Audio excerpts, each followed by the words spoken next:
Um mês atrás o debate era: o Fluminense é o melhor time do Brasil? Hoje o debate é: Zubeldia vai ser demitido? Isso não é exagero. Isso é realidade. E antes de você tomar um lado nessa discussão, eu preciso te mostrar os dois lados dessa história. Porque tem argumento forte para quem defende e argumento forte para quem quer a saída. E no final, quem vai decidir não é você nem eu. É o campo, na quarta-feira, em Mendoza. Segundo o jornalista Paulo Brito, o cargo de Zubeldia está balançando no Fluminense. A permanência do treinador depende diretamente da classificação na Libertadores. Uma reunião do conselho diretor do clube, segundo o ESPN, teve tom de cobrança sobre os resultados da equipe, e o nome do técnico entrou na pauta. A multa rescisória de Zubeldia é de 3 milhões de dólares, aproximadamente 16 milhões de reais. O salário dele é de 1,2 milhão de reais por mês. Se o Fluminense demiti-lo agora e pagar a multa, vai gastar quase o dobro do que custaria manter o contrato até o final. Ou seja, demitir sai caro, mas manter um trabalho que não funciona pode sair mais caro ainda. Para entender o tamanho do que está acontecendo, precisa de contexto. Zubeldia chegou ao Fluminense em setembro de 2025, assinou até o final de 2026 e começou bem. Em seus 2 primeiros meses, foram 13 jogos, 7 vitórias, 3 empates, 3 derrotas e 61,5% de aproveitamento, compatível com times que brigam no topo do Brasileirão. O time aplicou 6-0 no São Paulo e garantiu vaga direta na Libertadores 2026, terminando o Brasileiro em 5º lugar. Eram dados que sustentavam um discurso. O Fluminense havia encontrado o técnico certo. E aí veio 2026 e o cenário virou de cabeça para baixo.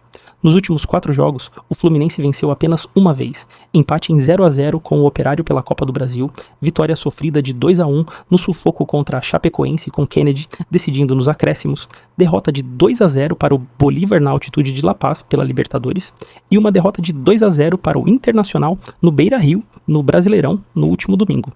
Nos últimos 10 jogos, o Fluminense venceu apenas 3 jogos, 2 gols marcados nos últimos 4 jogos, 1 ponto em 3 rodadas da Libertadores, lanterna do grupo, enquanto o líder Independiente Rivadavia tem 9 pontos, 3 vitórias em 3 jogos, 100% de aproveitamento. Mas há um agravante que poucos estão falando.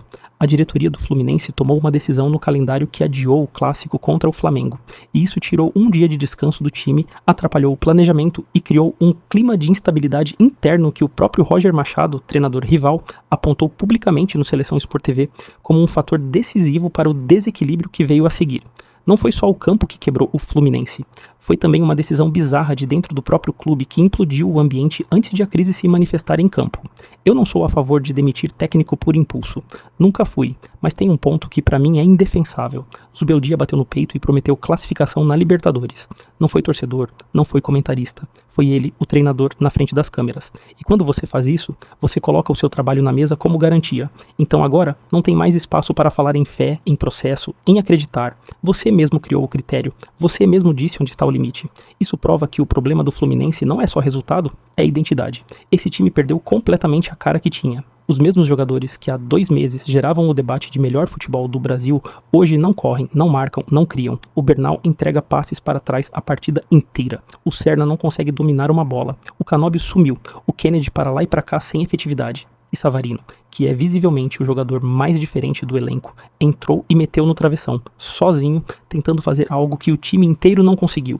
Na minha visão, o Zubeldia tem sua parcela real de culpa. Insiste em jogadores que não rendem, ignora a base, demora nas substituições e não tem coragem de reconhecer publicamente que errou.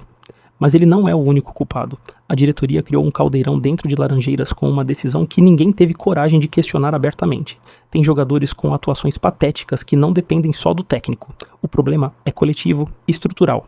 E o técnico, como sempre no futebol brasileiro, vai ser responsabilizado por tudo. Na quarta-feira, em Mendoza, na Argentina, o Fluminense enfrenta o Independiente Rivadavia pela 4ª rodada da fase de grupos da Libertadores. E esse jogo é mais do que uma partida de futebol. É um julgamento. Lanterna do grupo com 1 ponto, o Flu enfrenta o líder invicto fora de casa, numa praça difícil, longe da torcida, vindo de 4 jogos com atuações patéticas. Uma derrota praticamente encerra qualquer sonho de classificação ainda na fase de grupos. E aí, a situação de Zubeldia se torna insustentável, não só pelos números, mas pelo peso simbólico de ter prometido a classificação e não ter entregado nem o mínimo. O padrão histórico do Fluminense é não demitir técnico por impulso. Mário Bittencourt sempre resistiu a isso, e Matheus Montenegro, o atual presidente, pensa igual. Mas há circunstâncias, e essa é uma delas. Se o Flu for eliminado num grupo com Rivadavia, Bolívar e Laguaira sendo cabeça de chave, com um time que no ano passado era apontado como o melhor futebol do Brasil, isso não é má fase, isso é fracasso. E fracasso de cabeça de chave na Libertadores tem um peso que nenhuma diretoria consegue ignorar por muito tempo. Há ainda um detalhe estratégico importante. Se a demissão for inevitável, ela precisa acontecer antes da Copa do Mundo, antes da janela de transferências. Demitir depois é perder toda a preparação, todo o período de adaptação do novo técnico e chegar no segundo semestre no improviso. Então eu te pergunto diretamente, o trabalho do Zubeldia no Fluminense chegou ao fim? De um lado, tem quem acredite que os números gerais ainda são bons, que as lesões de Martinelli e Lúcio Costa impactaram demais, que o trabalho tem base e que uma vitória na quarta pode reacender tudo. Do outro lado, tem quem ache que o time perdeu a identidade, que os padrões negativos do São Paulo estão se repetindo aqui e que a promessa de classificação sem entrega é o limite. Qual é o seu lado? Comenta aqui embaixo. Eu quero muito ler a sua opinião. O futebol sempre foi assim e provavelmente sempre vai ser. O técnico é o maior responsável, é a vítima mais fácil e no fim das contas é o campo que dita o veredicto. Não é o YouTube, não é o Twitter, não é eu. É a quarta-feira, em Mendoza, com o Fluminense precisando de um resultado que ainda não sabe como buscar. Se você curtiu essa análise, deixa o like. Ajuda muito o canal a crescer e a continuar trazendo esse tipo de conteúdo para você. Se inscreve e ativa o sininho. A gente se vê antes da quarta com tudo sobre esse jogo decisivo. Não perde!